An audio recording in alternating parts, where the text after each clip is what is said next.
show. Why is the NBA media anti? Here's where I want to differentiate between the narratives that come with the NBA, where we saw obviously last postseason what happened with Giannis. There's a narrative surrounding that.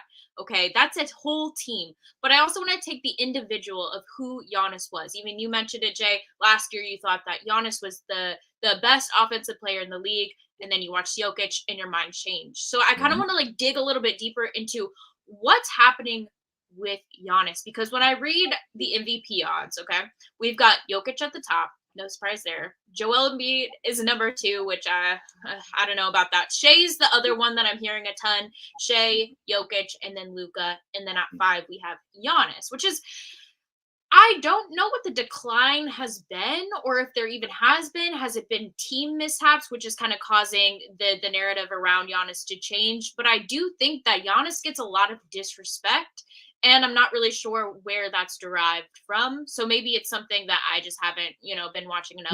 Who are the top 3 again? Who are the top 3? Jokic, Shea. I'm disregarding Joel because he's injured, and then Luka is number 3. No, keep Joel. Tell me who the number 2 is on those teams. Maxey for the Sixers, and then I guess Jamal Murray. Jamal Murray is the number 2 in Denver. Yes, who's Giannis's number 2? Damian Lillard.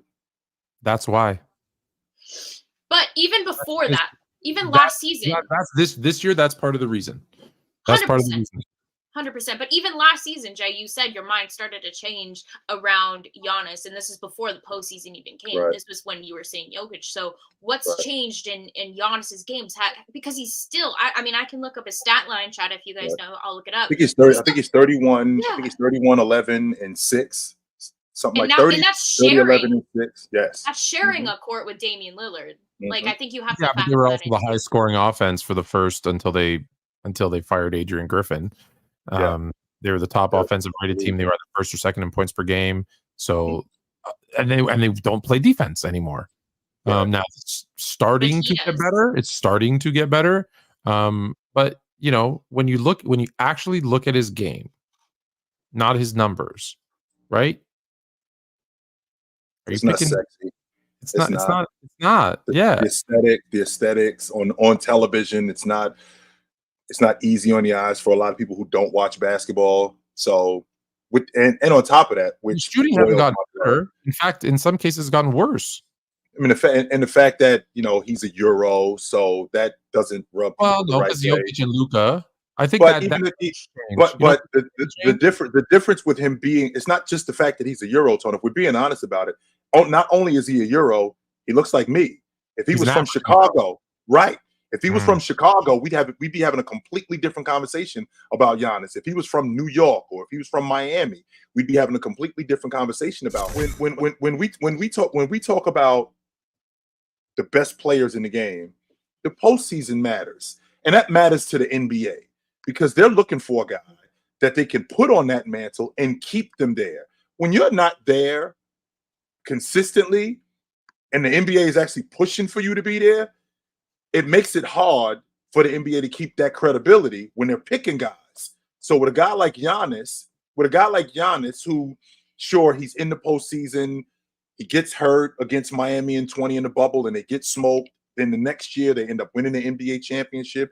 And the year after that, they get bounced in the semifinals. And then last year, he flames out. Meanwhile, his game is still fantastic at 6'10", 6'11", handles the basketball with the best of them. Finishes at the rim at an all-time great rate, right? A really good-looking guy, so he's good for TV. Stuff like that. That stuff matters.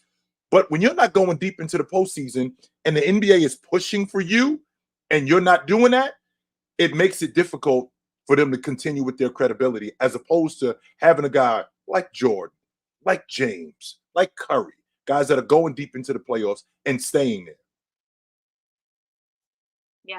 Yeah. No, I agree with you. I just think that there is like so much love around Giannis, and now even a lot of the media that I see come out about him is just negative, and I don't know. Well, he's also, let's be honest, he's also gotten frustrated, right? He started to snap at some people. He started to do some things. Like he's also that nice guy True. guy. I like that nice guy. that. Where Like the is latter that dude? incident. What was happened the to him, beginning. Tone? Yeah, Like the nice guy you was talking about. What happened to him?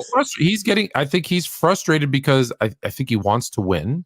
I think he's frustrated because like the world just kind of sucks right now. Let's be honest. Like, you know, everybody's like so sensitive, and like you say one thing, and they like, even if it's factual, they're like, they get their part of my. I won't use that Panties term. in a wad. Panties in a wad. Say it, Tone. I'll Yeah. say it. No problem. Panties in a wad. No problem. And it's like, dude, like let it go. So I could see his frustration because there was a time where like you could like, and it's different outside of sports. Like we can have a discussion, we can have a debate, we can yell and scream at each other and then be like, all right, cool, see you tomorrow, high five, right? But it's like these other people are like, you're wrong, I disagree, I'm gonna kill your family. And it's like, whoa, we take it easy. You know what I mean? It's just people are so weak because they hide, because they can hide behind a screen, right? And or a keyboard, they're real tough. They're real cool, right? Except when you see them in the street, like all they want to do is, you know, hail you up, right? And so I could see the frustration being, I'm nowhere near his level. I could see the frustration as a celebrity. Despite how good I am, I mean, the fact that Giannis represents 3% of basketball players all over the world that can make it to the NBA. 3%, that's it. All on the planet. I don't think you have it of basketball players. Of basketball. If you line up 100 guys, if you line up 100 for every 100 guys you line up, only 3 of us are going.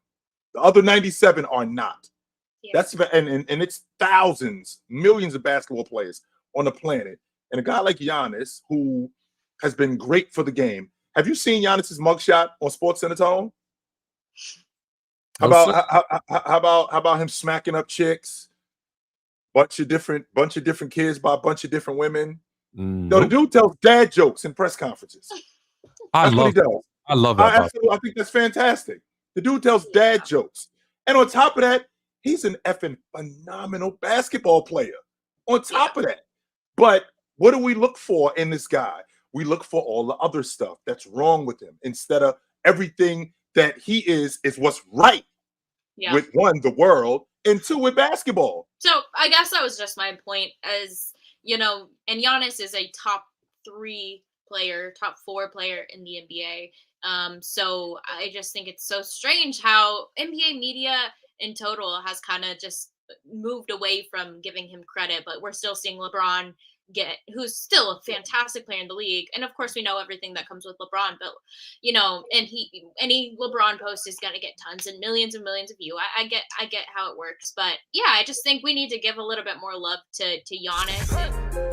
It's the player choice way. Yeah, them boys don't get it started. The player choice way. Yeah, the player choice way. Come and switch lanes into the player choice way.